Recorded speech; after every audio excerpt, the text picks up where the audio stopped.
So first thing I want to ask you about, can you tell us a little bit about the event we have going on here today in Fort Wayne? Heroes and Legends Wrestling. It's an event that is going to bring together a lot of my old friends. Superfly Jimmy Snuka, Axe and Smash, Hacksaw Jim Duggan, and Bret Hart, who I've known most of my life, will join me along with a host of other wrestlers. It starts off with a fan fest. It starts, I believe, at 10 a.m. and it goes throughout the day. Bell time for the actual shows at 7:30. But between 10 and 7:30, there's going to be, I think, like 5 matches throughout the day. Plus, there's all kinds of vendors. People can come and buy all kinds of wrestling memorabilia, action figures, you name it. Plus, there'll be a number of wrestlers with some of the vendors where they can meet and greet and get autographs signed. There will be 2 specific autograph signings. I'll be signing, I believe, from 2 to 4 o'clock, and then from 4 to 6, Bret Hart will be signing as well. And then, 7:30 is bell time, and then you never know what's going to happen, especially with the $1 Million Man, because everybody's got a price for me. One thing you won't see tonight, though, is you won't see the $1 Million Man in action because, well, 12 weeks ago I had bilateral knee surgery, and I have 2 brand new knees, and so I'll have to, like I always do, pay somebody to do my dirty work. Oh yeah, I forgot. How could I forget? Virgil, my old sidekick, he's going to be here as well. Now, how often do you guys do events like this, kind of fan fest like this throughout the country? Now, guys like me, I don't do a lot of indie shows. I do a few. This is kind of special because most of them you're going and it's a show. It's just the show. But this is more like an all-day event. It's a much bigger event, and that's fairly rare and pretty special. So it's unique in my opinion.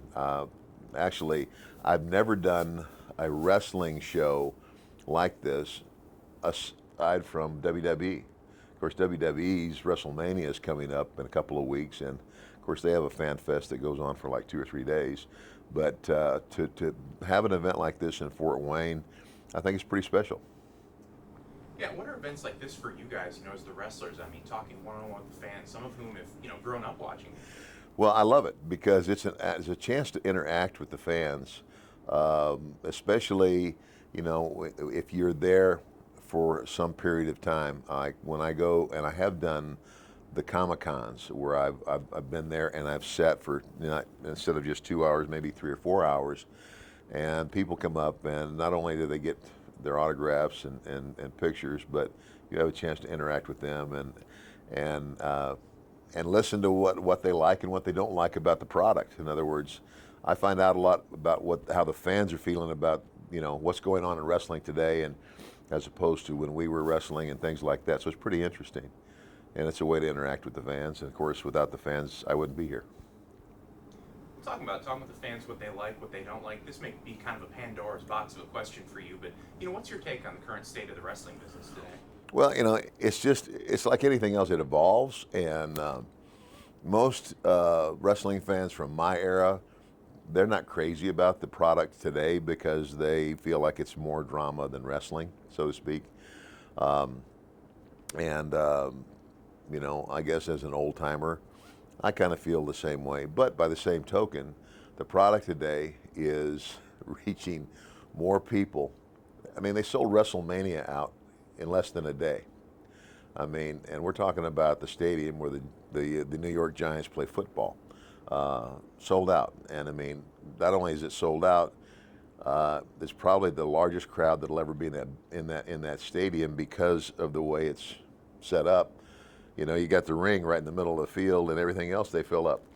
And around the world, international markets, they're going places. I went to Europe. I went to Japan, Germany, Spain, all through the UK, but I never went to China. I never went to Russia. I never went to South America, and these are places where WWE is going today. So Again, like everything else, it has evolved and it has a tremendous fan base. So, it's kind of like if you got a bunch of wrestlers from my father's era together, they would be saying the same thing about me and my era. It's kind of like, you get a bunch of old guys together. It's, those kids, what do they know? It's not the same as, everything evolves. And so, it's, if if you ask a 12-year-old kid, how he likes wrestling, they love it. They're absolutely into it. Yeah, I was just at SmackDown taping a Yeah. couple weeks ago here in Fort Right. Wayne, and same Right. thing.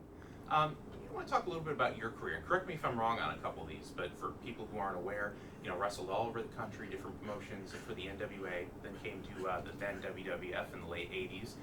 Worked on top of guys like Andre the Giant and Hulk Hogan. Retired in the mid 90s, then went into managing wrestlers, and again, were part of wrestling history as part of the NWO, and another crazy boom period for the business. Is there kind of a point, a single match or a single memory of yours that you look back on as a favorite, or look at as something like that's what I want to be remembered for? As often as we got in the ring and wrestled, which was just ridiculous, the amount of time spent on the road at that time.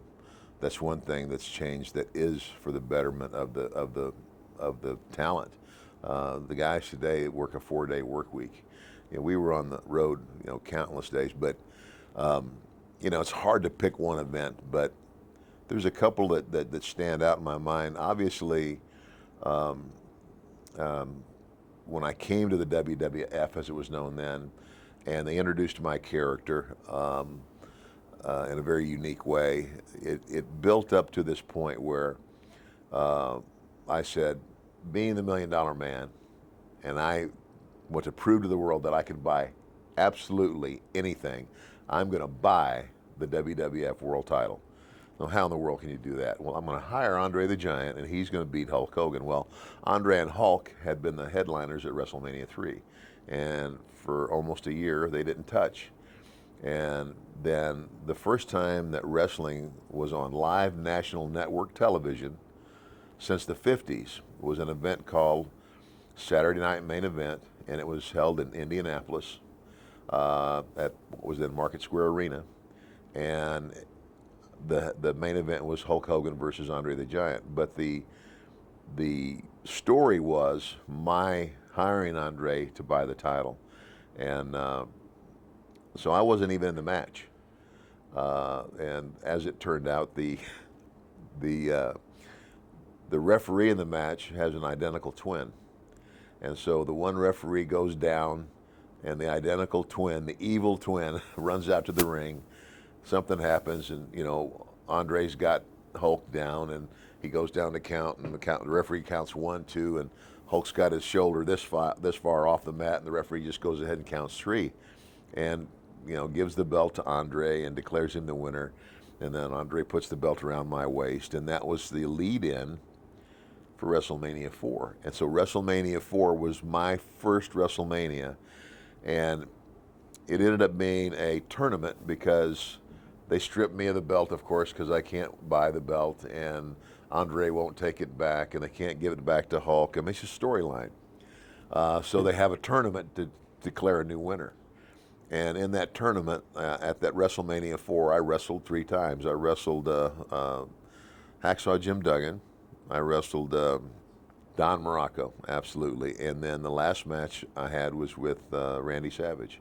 And of course, Andre was involved and Hulk was involved. And at the end of it, Hulk hits me in the back with a chair. The referee's not looking, and and Randy becomes the champion, and off we're running. So that was really the launch, so to speak, of my career.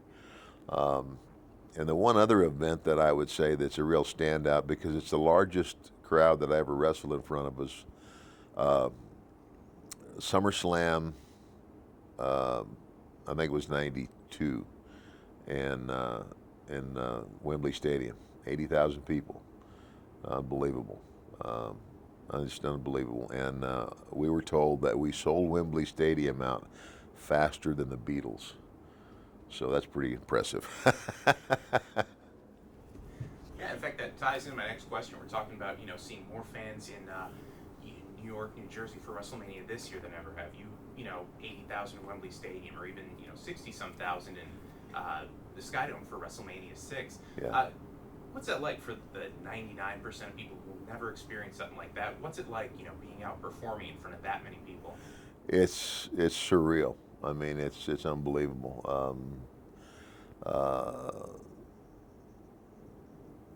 It's hard to put into words, to walk out an arena, and so yes, like if you're on a football team, or you're on a team, the team takes the field. Well, you're a part of a team, but when you walk through a curtain, and it's they're either yay or boo, but it's all on you. it's it's it's a real adrenaline rush, and people ask me, do you ever get nervous before matches? And when you wrestle as often as we do, it got to where, it's your business, you know what you're doing, and a lot of nights where, okay, it's business as usual. But when you're on a live broadcast in a big arena, or at an event that's that big, if you're not nervous, then something's wrong with you. But it's just like anything else, once you make contact and the match is on, then you forget about all that, and you do your job. So. What's it like for you now? I mean, I'm sure you've seen a lot of good in the wrestling business, probably seen some bad as well. I know you talked about the crazy schedule. What's it like for you now, having, sons getting into business? Your son wrestling for WWE now. Well, again, it's a better workplace, and the WWE has evolved just like everything else. Like, I mean, you can go back and look at the NFL or the NBA, or Major League Baseball, any sport. And of course, wrestling is sport and entertainment. It's both. And of course, the thing that we've been, all the naysayers keep saying, steroids, steroids, steroids. Well, I haven't seen anybody, test any of the Hollywood actors that get all jacked up for some of the parts that they play in these movies for steroids, and don't think that they don't. It's no different. But answer the question, the workplace in the WWE is a much better workplace today, because they do have a state-of-the-art drug testing policy. It's a 3-strike rule. I know that, and the other thing that they do for all of the guys, I mean, just like me, I get the same letter that everybody else gets. If you've been employed as a wrestler for that company, there's an annual letter that goes out, signed by Vince McMahon. If you are dealing with any form of substance abuse and you need help, let us know. We will help you. And that's incredible. And that's an annual invitation. And so it's Vince's way of trying to help people that may be dealing with stuff.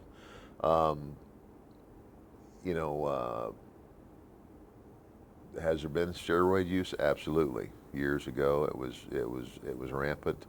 Obviously, it wasn't something that I did a lot of. Did I try it? Yeah, I tried it like everybody else did, but I was always afraid of the stuff anyway. So I wasn't.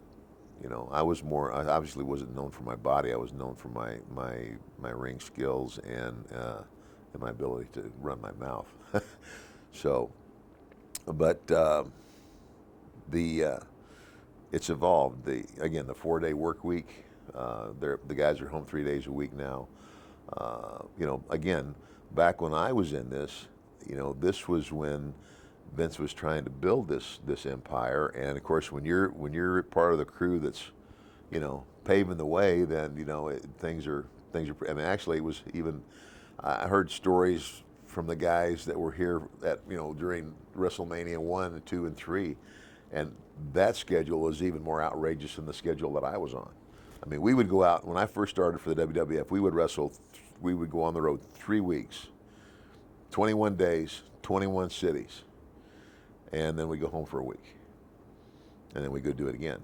And then they changed it so we wouldn't be gone from home so long, to 10 days on the road, 3 days off, then go back out for 4 days, and then go back home for 3, and then go back for 10 again. So it was 10 and 3, 4 and 3, 10 and 3, 4 and 3.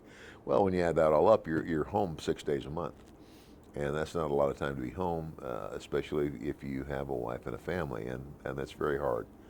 It's very hard on families. So But again, like everything else, it's evolved, and it's a much better workplace today. Um, uh, there's not as some things never change, and there's always going to be those who abuse things and try to get away with. But the way that things are set out today, I mean, uh, it's pretty hard to beat the system now. I mean, they basically have hired a company and said, here's the roster. You test them whenever you want to, and they test for steroids. They test for and it's like this: if you uh, go to the doctor and the doctor prescribes a medication for you, then the first thing you do is you pick up the phone and you call the WWE's doctor and you let them know what's been prescribed and why you're taking it. Because if it shows up on a test and you haven't told them, then strike one. And you got three, you got two chances, and the third time you're gone. So, and that's good. So there's accountability there that wasn't there before to help keep the guys in line. So. Yeah, last question I really wanted to ask you. I know you sometimes see the stereotype of the wrestler who, gets burned out on drugs. You didn't take that path. You took a very different path. For people who aren't aware, can you tell us a little bit about what you got into, what you started doing when you got out of the business? Yeah, well, I went from wrestler to minister, and it's a very long story, much too long to tell in the short interview. But the bottom line is, even though I wasn't strung out on drugs and alcohol, I did my share of partying. I did my share of drinking. I did drugs. I snorted some cocaine and did some things like that. Those things, weren't really the demon. The demon for me was the women, and I was caught in adultery by my wife, and that was the marker for me. That was the look in the mirror, and in a fraction of a second, realizing that I had put at risk the love and devotion of a committed wife and the future, the stability and the peace of mind of my children, all for the sake of stroking my ego. It was pretty sad, and that was a turning point for me. I had been raised in a Christian home and had fallen way away from it. And that was the turn back point. And turn back I did, and by the grace of God and having an unbelievable wife who was very strong in her faith, and had she not been, and she had not been as strong in her faith at the time, there's no way that she would have stayed and given me another chance. But she did, and I'm grateful to her for that. I tell people all the time, my wife's willingness to give me another chance is the greatest demonstration of Christ-like love and mercy that I've ever seen, and it really turned me around. I never dreamed in a million years that I would then, end up in the ministry. And of course, that's something that doesn't. It's not something you really decide to do. It's one of those things that I believe is a calling on your life, and the turnaround started in the March of '92, WrestleMania 8, just after WrestleMania 8, which, by the way, was in Indianapolis. And over the course of the next couple of years, as my faith in God grew, I started getting invitations to speak in churches. And at that time, I did a lot of youth events. And as I went, the more I was invited. And it was just this thing that just started rolling downhill. And when I started seeing the impact that God was having on people through the story I was telling, well, I can't put it into words, but to see someone come down and in tears, surrender their life to Christ and change their life and get off drugs and renew their vows and their marriage, or whatever the case might be, and to realize that you were a part of changing someone's life for the better. There's not a bigger thrill. I've wrestled in front of 80,000 people, and that's a thrill. But it doesn't even touch this. And so the more I did that, the more that passion in me grew, and my zeal for wrestling kind of waned. And I had my run. I wrestled 19, almost 20 years, and was in the industry after that as a commentator and a manager for some time. And So I had my run, and here I am. I'm a grandfather. I'll be 60 in January, and I've got brand new knees, new lease on life. But I'm very happy with where I'm at. I don't miss it. I had my fun in the sun, and it's times like this to come, back and do an event and see a bunch of my old buddies and get to talk to the fans is just, to be able to do that is that's great. It's kind of like with wrestlers, we spend so much time on the road together. It's almost like, you might not see a guy for 10 years, and then when you do see him, it's like you saw him yesterday. Hey, how's it going, man? And that's just the way we are. But anyway, so Ted DiBiase, evangelist, so one thing that hasn't changed about my life is I'm still traveling. That's what evangelists do. So it's cities all over the United States and Canada and foreign countries as well, preaching the gospel of Jesus Christ. And unbelievable privilege and an unbelievable responsibility, and one that I do not take lightly.